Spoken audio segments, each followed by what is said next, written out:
when you go all in on that community, that your primary focus is to add value without the intent of selling. And the byproduct of that is that you end up selling a lot of product because you have so much goodwill with that community, and that community starts to serve one another. Most people are building audiences as like ways to stack the deck so they can pull the lever and make money. But if you're building an ecosystem, then you're assuming that the ecosystem can survive on its own with or without you. Hi, Tatiana. Welcome to capitalism.com. Hey, Ryan. I'm so glad to be here. Thanks for having me. Well, I always love our conversations. We just riff well together. But the reason I wanted to have you on today is we've been talking a lot about audience building inside the 1%, and just the importance and the ease that happens once you've gone and built a responsive audience. Things just sell faster. You get a lot more momentum. And yet, looking at the game plan of building an audience, it's daunting to start from zero. Mm-hmm. And you've done it in two different industries. You've done it with your physical products, and now you have this personal brand that is growing really, really quickly. So you somehow have to have a knack for building an audience. And so I was just hoping you could give us, let's start with kind of a high level about how you approach this when you're going into a new business. Yeah, I mean, I think it is so important, and we all start from zero, from the ground up. And so it definitely can be intimidating in the beginning, because sometimes we have this misconception that we need to have a huge following in order for it to make a difference with our brand and our reach, but that's not necessarily true. And I know you talk about that. You just need a small number of people, right, of raving fans who love your content and who are in alignment with your niche. And so I've been selling online e-commerce for the last 5 years, and I've sold other products where I did not build an audience, and I just kind of launched those products, sold them, and there was no audience building, there was no brand building. And then with the products that I continue to sell today, that's a very different story. I actually went out of my way to focus more on building an audience, building a community, adding value, and the sales, the revenue that we generate from those different products are just, it's night and day. And I think it's really important to understand the value of taking the time to actually build a bit of a following, build a bit of an audience, and how that can impact you long term. You mentioned a community that you were building. Is that a Facebook group or a different mechanism, and does it matter? Yeah, so with my brand, I focused on YouTube, building a community on YouTube, but also building it on Facebook and via Facebook groups. And so I picked those two platforms because I felt that YouTube has an incredible reach. If you create a piece of content, you just never know how many people it will reach. And it can reach maybe a couple hundred, or maybe just your subscriber count, or it can reach way far beyond your subscriber count. And so the reach is incredible with YouTube. But with Facebook groups as well, I wanted to create a Facebook community just as a way to add more value to my customers, because my customers buy my product. I understand what their journey is. I understand what their goals are, and how can I better support them. And for me, one of those ways was by creating a Facebook community to support them and to connect them with like-minded individuals who are also on a similar journey. And so the Facebook community has been really valuable because we have like a tight-knit community. I've got over 20,000 women in there right now, and everyone's extremely active. And they just receive so much value just by being part of this community. It's not something that they have in their day-to-day lives. So when they are on Facebook, they feel like they can learn a lot. They get a lot of motivation, a lot of tips. And it helps them kind of stay on track with the journey that they're on. And I'm in the niche of kind of weight loss. And so, there's, you talk about this a lot, is understanding, you're not just selling a product, who's the audience that you're trying to serve. And so I learned earlier on that, I'm serving people who are on a journey of weight loss. And so one of the resources I can provide for them is just valuable content. And I decided to focus on YouTube content and then also Facebook community. Okay, so for the physical product, you've got this group of 20,000 people who are on Facebook. Did you build them just by following up with your existing customers? Yes, so the Facebook community, yeah, it started like that. So originally there was nobody in there. And so I was very, very active, and my goal was just to add value. So I'm not trying to sell anything. I decided that the Facebook community, this is just a community for support. So it's a private group, and I decided to make it private because I felt in doing that, then people would feel more comfortable to share things such as pictures, before and after transformations. And also it kind of created a little bit of an exclusivity type of feeling. You know, it's not just anyone who can join. We decide who gets to join, and we want to make sure it's a safe space for everyone. So if someone doesn't have a profile and they're not active on Facebook, they're not going to be accepted into the community. And so I felt like that was important for our niche. And so I started the Facebook community just by following up with our existing customers and letting them know about the community, creating videos on YouTube, pointing them towards the community, and slowly it started to grow. But you have to engage with people. You have to start to ask questions and start to communicate with people and give people reason to share and to engage. And that's the hardest part in the beginning, is just increasing that engagement, because in the beginning, everyone's new. And it's a little bit like, I don't know what I should post. I don't know what I'm allowed to post. And I think that's where having parameters is really important. So making it clear when people join your Facebook community, having guidelines. So we have community guidelines. And so that's good, because that tells people what you can post and what we recommend not posting, what we don't allow in the community, and our rules. And I think that's important, because then people know what the parameters are of what they can play around, and it helps them to feel more confident in creating a post and engaging with people. So this community really has rallied independently of any other platform, just because you're in there and you're engaging and you're encouraging this community. You said at the beginning that the sales of that business were night and day difference with the business that you did not build a community, where you were not building an audience. But you also said that you were not selling in the Facebook group. So help me bridge this gap. Where is the increase in sales coming from if you're not actively selling to the community? Yeah, so that's the difference between building a brand and not building a brand. And so, building a brand, it's what makes you unique in comparison to everyone else who is selling a similar product. And so when we built this brand and people would search for us on YouTube or on other social platforms, or they find us in the Facebook community, they just see that they're receiving more value this way. And so people would find our Facebook community just through a Facebook search, because we would have our main keyword as the title of the Facebook community. So some people would find us and they wouldn't even know about the products that we were selling. And then by reading the posts in the community, reading how people love the products, seeing before and after transformations, then they discovered the brand, and then they purchased through the brand. And as the community grew, as we had more people entering the community, and now we're at 20,000 members, our members are so loyal and they love the product so much that they do all the marketing for us. Yeah. So we never really post about sales in our community. We don't market the products in our community. We just allow the members to freely talk about the products and to share, what they love about the products. And because they're raving fans, they help us sell more products. Now, how has this been different than building your personal brand? And I'm asking selfishly, because this is something I've kind of struggled with. Is someone recently called me Merlin, the wizard who can see everybody else's future but his own, where I know exactly going in and building audiences for physical product brands, everything that you're saying totally jives with me. But when you are the product to some degree with your personal brand, it's a little bit different, because you are not infinitely scalable. So how have you done it differently with a physical product brand when you go and build your personal brand?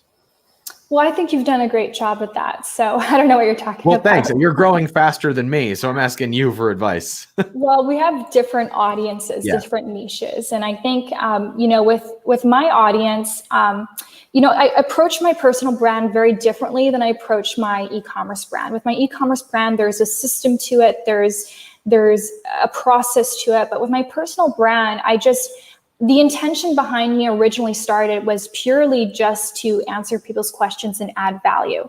And so I was never trying to build my name for alternative purposes or for other, motives. And so I just I keep it simple. Like, I just focus on just adding value and creating content that I know my audience wants. I ask them, hey, what video would you like to see from me? What questions can I help answer? Where are you at right now in your life? What are you struggling with? And I just focus on creating that content. And for me, just being authentic in that way and just, saying the truth, whether it's going to benefit my personal brand or not, has helped my brand grow, because I think that authenticity speaks volumes. And I think that people are just craving more authentic influencers on YouTube, because there's a lot of blitz and glam, and there's a lot, especially in the e-commerce space, there's just so much fluff, and you don't know what's what's possible and what's a hype. And so I think I've just focused on that, and that's really all there is to it. There's no secrets to it. And then just staying consistent. So I have a certain number of videos that I want to put out each week, and I just stay consistent with that, so people, they know when they subscribe to me that they're going to receive new content regularly, and that I'm going to show up for them. And do you have I call it a hopper, a Facebook group of people who are really active that are reflective of your personal brand as well? Or do you keep that reserved for the physical product brand? Yeah, so I don't have any other community for my personal brand. It's just the physical product brand. So that answers a lot of questions for me, because I have tried to have like multiple groups in my personal brand, because in a physical product brand, it makes total sense to have a free group that is just there for the community to gel and for them to talk about your products and to show how they're using it. And it becomes amazing content for the rest of the content you put out under your brand. But when it's a personal brand, my experience is I just get tagged with a bunch of questions and I want to pull my hair out. So I keep it reserved for, for our community inside the 1%. And I've never been able to bridge that difference. And so basically what I'm hearing you say is, yeah, makes sense. That would be a common problem. And so your strategy for building community with the physical products brand is a little bit different than the personal brand.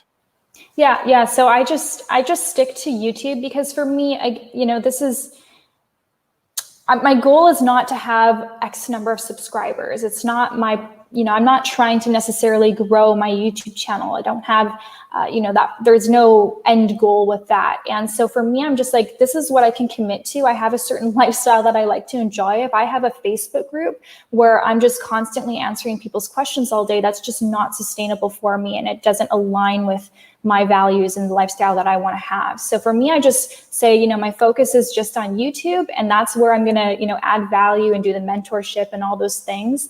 I do have a small Facebook community as just like a bonus group for people who are selling on Amazon and doing e-commerce. And I will answer questions from time to time in there, but it's not a huge focus of mine. Yeah, that is hugely clarifying for me. And I don't know what it was about how you just said that, but in my life, I've always experienced that when I'm doing something for a result, I never get there because I suck. But when I'm doing something for the moment, or what some people call the process, or just from I have no ask, then I always end up getting the result. Absolutely. And so basically what I heard you say is, with your YouTube channel, you're not reverse engineering the number of followers and subscribers. You are just there to create and to serve. And that's probably why your channel is growing so quickly. Now, I don't really see it as a business. And I think that's the difference, is that I have my e-commerce business. That's my bread and my butter. And then I have my personal brand. And for me, that's just kind of like my hobby. And so because I'm not in it for, making X amount of dollars or having X amount of subscribers and followers, like it becomes something that I just enjoy doing. If I feel like I'm in the spirit of creating video content, then I do it. And then the content I create becomes so much better because I'm not feeling pressured to create it. I'm not feeling forced to create it. I don't have like a manager who's saying, hey, we need a video out this week. That just doesn't work for me. Okay. Now what about in the physical products brand? Let's slip over there again, because when you are running that as your business, what do you then commit to? And how do you stay in that contribution mode? Or do you even view the community as part of the business? Do you just view that as separate? Help me understand the thought process around it. So with the physical products business, I mean, the Facebook community, when you build a great Facebook community, it should be an ecosystem where it can run and grow without you. And so in the beginning, I was very active in that Facebook community because we were just getting started. I was trying to get people in and motivated and engaged. But as we started to get more people in the community, it started to become an ecosystem. And so very promptly, you start to realize who are the members that are engaging the most. People start to create roles for themselves. You'll find out who are like the natural policers and who are the people who are like on Facebook every single day. And you wonder, how do they have time to always respond to everyone's post? And so you start to see who those people are. And so what I did early on is I started to kind of assign people roles. And so I would, on Facebook, you can see who your top engagers are in the community. And so what I would do is I would reach out to them and I'd say, hey, thank you so much for your contribution. You've made this community an amazing place. And that's a great time to send them a gift or, a thank you note, or to really show them your gratitude. And oftentimes, if they're a top engager in the community, you can offer them to become an ambassador or a community manager, and they will happily take on that role. And so then they start to engage and help grow the community. And so early on, I decided to, first of all, because it was a private community, I hired someone for approving and declining members. As I mentioned, we decline just as many people as we approve. And I think that's really important. So that's why people feel like it is a safe space, because we're very careful about who we approve into the group. And then also having a community manager. So later down the road, I hired a virtual assistant who is a full-time community manager. And so they helped with engagement. They do kind of little prompts here and there, which help, asking questions to the community. And so that's really important to keep it alive and keep engagement high. But in terms of my involvement in the community, I'm really not there. People don't really tag me in things anymore because they know who the community manager is and they know they can go to that person with their questions. And so it's able to continue to grow without my presence. Now, would you tell me some of the fringe benefits that have come along as having this responsive audience? I mean, do you find it easier to get reviews or repeat purchases or word of mouth or investors or any other sources of distribution? Would you share a little bit about if you've experienced anything like that? Yeah, I mean, we definitely have a lot of repeat customers. My brand, we don't do any kind of paid advertising. So we have been able to, it's a 7-figure brand, and that's done without any paid advertising, just through the content that we've created over the years and through the community that we've built. And so that's probably been the greatest benefit. People, they share about the products with their family and friends. And because we have these social platforms, because we have a following on YouTube and we have, our Instagram page, people want to refer their friends to go and check out our stuff and to watch our videos.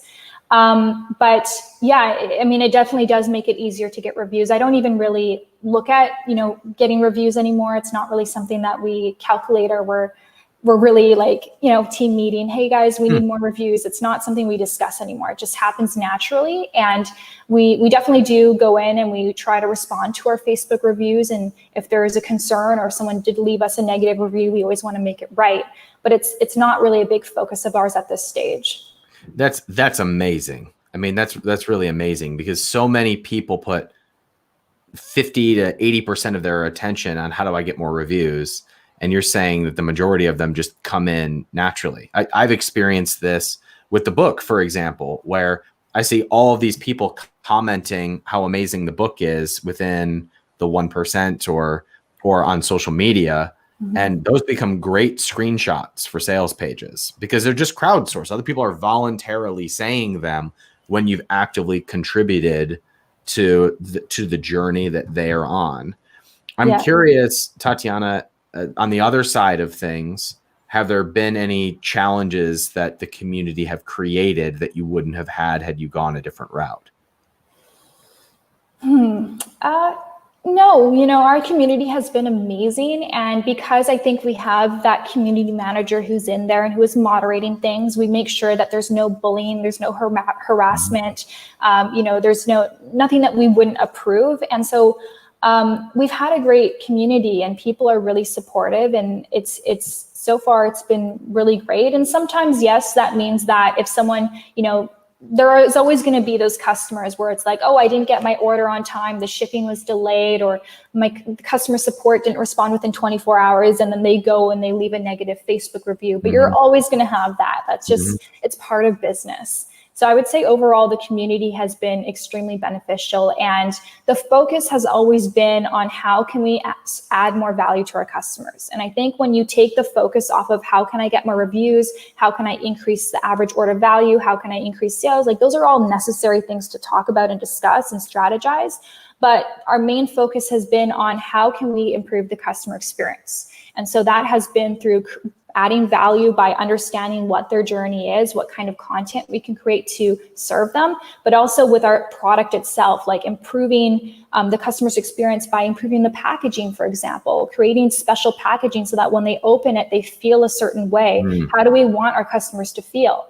We want our customers to feel like, hey, they just invested $60 in this product, and some of them have saved up to buy this product for months. And so when they receive it, we want them to feel like they just treated themselves to a luxurious experience. And so that helps naturally for us to get those positive organic reviews. Yeah, that's beautiful, Tatiana. One of my earliest mentors, still mentor to this day, Travis Sago, told me that what most people don't realize is that everything is audience building.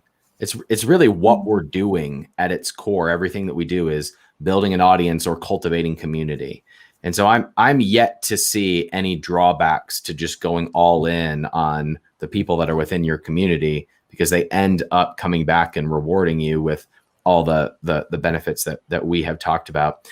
Tatiana, if you were starting over or you were advising somebody who was launching a brand, are there any different platforms that you would do or any strategies that you would do differently? Or do all the same rules apply regardless of this space or the platform that you're in? I don't think that all the same rules apply, because I think it depends on what your niche is, who is your audience. So for example, if you're serving people who are older adults, maybe in their 70s, well, perhaps YouTube won't be the best platform, perhaps it's Facebook. If you're serving primarily women who are into DIY crafts, perhaps it's Pinterest. So I think it's important to identify which platform is worth focusing your time and attention on, because there are so many. Now we even have TikTok. And yes, you can do all of them, but then you can end up spreading yourself thin. And so I think it's important to pick one or two platforms that are going to relate most to your audience, that's where your audience is spending most of their time, and then focus your time and resources on creating content for those. And in terms of just, the fundamentals of just adding value and focusing on the customer's experience, that doesn't change. I wouldn't, that's always going to be the same. It's been the same since people started selling. And so, I think it's just understanding who your audience is, understanding the customer avatar. I think so many times people skip that part. They just focus on the products that they're selling instead of trying to understand who is your ideal client, and what are their needs and how can I help serve them. And once you get that down, and I know you talk about this a lot, then everything else will come more naturally and you'll know what the next step is. So I'm going to put you on the spot here, Tatiana, because I really respect your opinion on this. And I'm having an aha moment as you're like, you just have to pick a couple platforms and go all in on them. I've been guilty of going a little bit too wide in our distribution strategy, and you're familiar with my content. I would like to invite you to critique my strategy and or what I could be doing better. We have the podcast, we do YouTube, we have the Facebook community, we have the email list, we do social media posts. What would you suggest, if anything, that I or we do differently at capitalism.com? Well, I think it depends on what your strategy is, because you could, for example, you could be focused on YouTube and you're just recycling your content on all of those platforms. So if you create a YouTube video, you then convert it into a podcast, you then convert that, you transcribe it and create it into a blog post, then you take a picture and you post it on Instagram. So you're actually focused on the YouTube content, your time and your energy is focused on there, and then you've outsourced that content to people who can recycle it and repost it on various platforms. And that's fine. I don't think that there's anything wrong with that, because that's not diluting your attention. You're just simply outsourcing, and you're probably going to reach a lot more people by doing that. I think it's more a challenge when people are trying to create unique pieces of content on every single platform. That's where it's like, okay, that is going to take a ton of time, a ton of energy, a ton of creativity. And is that the best use of your time at this stage in your business? I don't know, but oftentimes for the people that I do coaching for, you know, it's usually not. Yeah. Well, I mean, especially at the beginning, at the beginning, you have to pick one and go all in on that. Unfortunately for me, we've kind of built a lot of half-built bridges that are all growing, but at the same slow rate. And so we've had to make decisions about what are we going to ignore so that we can go all in on a specific platform. And for us, it's been YouTube, and it has been the email list, because that's where I enjoy engaging the most often. So basically what I heard you say is that you can use all platforms, but one of them has to be your primary focus, at least until the momentum kicks in. Yeah, one or two. You know, I personally would love to start a podcast, but I know right now that, you know, if I were to now, you know, I record videos maybe once every 2 weeks. And if I were to start a podcast, then I have to add time to my schedule, dedicate time to, you know, creating content for that. But I think that for me, if I really just want to master my YouTube channel and just like, you know, get really good at creating video content, then that time and energy can be used on just YouTube. And I think it can grow a lot faster than if I were to dilute myself and focus my attention on both. Eventually I will start a podcast, but I just don't feel like I'm at that stage right now. Do collaborations play a role in your overall strategy for either of your two brands? Yeah. So for my personal brand, no. I'm sure that I could, you know, even doing collaborations with you on your channel, that's a great way to reach a new audience, but it's not something I've really focused on. And it's just because my model with my YouTube channel, again, it's not really a business for me. And yes, I make money from my YouTube channel and buy through affiliations and all sorts of stuff, but it's not really my focus. So there are definitely opportunities there that I haven't explored yet. But with my physical products business, collaborations have been amazing because we don't pay for advertising. So we're not paying for Facebook ads, Google ads, Amazon ads to get our products in front of people. We've been collaborating with influencers, and you know, there's different strategies around that. There's a strategy where you find out, you know, the big influencers within your niche, and then that can help you reach a very wide audience, and that works. But for us, we've just kind of looked for smaller influencers, and we've just done, you know, exchange product for content. And that's really helped us to create new content for our YouTube channel too. So we have them post the content on either their Instagram or their YouTube, and we recycle it onto our YouTube channel as well. Because initially when I started the YouTube channel, I was the primary person creating content. And so I realized, hey, this is becoming a business that's dependent on me, and I'm not always going to want to create content. Yeah. And so now we have a whole bunch of new faces that are representing the brand, so that I can step away and that the business is not dependent on me. So what I think I heard you say was that when you're doing a collaboration to you and the physical product brand means that you're sending the product to another small community, another small audience, and you're giving them free product and they're reviewing it or talking about it on their channel. You are not doing the YouTube podcast circuit where you're doing a bunch of interviews to talk about your product. You are just going from one and sending it out to the community. Is that right?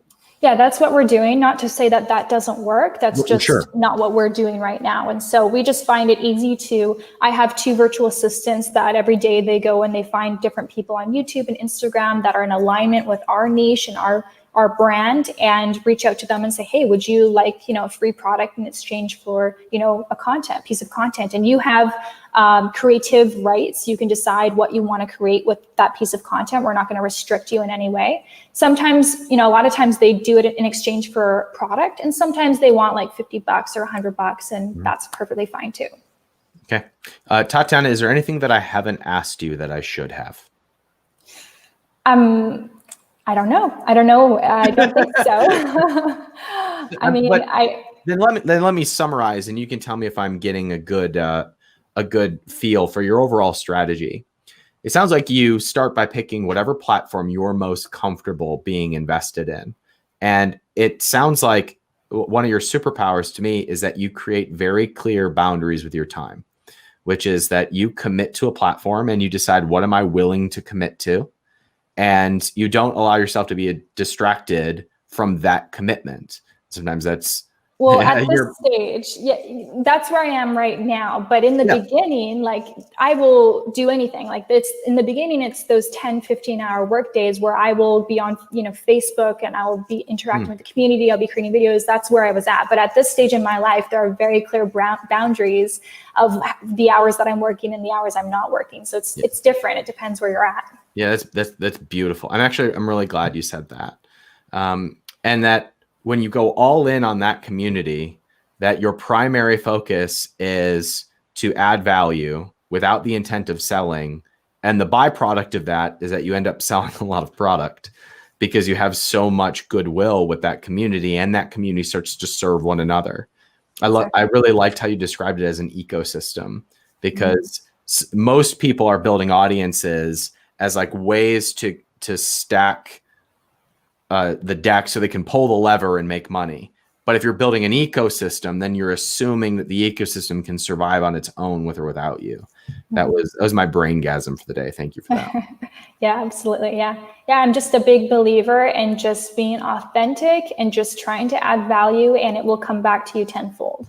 Tatiana, I know you do a lot of content for e-commerce entrepreneurs. So where do people find you? Yeah, so my personal brand, my biggest platform is my YouTube channel, Tatiana James. It's just my name. And you can also find me on Instagram, Tatiana James 26, or on Facebook. So those are my platforms. All right, Tatiana, you are a saint. Thank you for hanging out with us on capitalism.com. Thanks for having me. I'm Ryan Daniel Moran from capitalism.com. We help entrepreneurs build seven-figure businesses. When you're ready for us, we'll be ready for you. And you can start your journey at capitalism.com/start.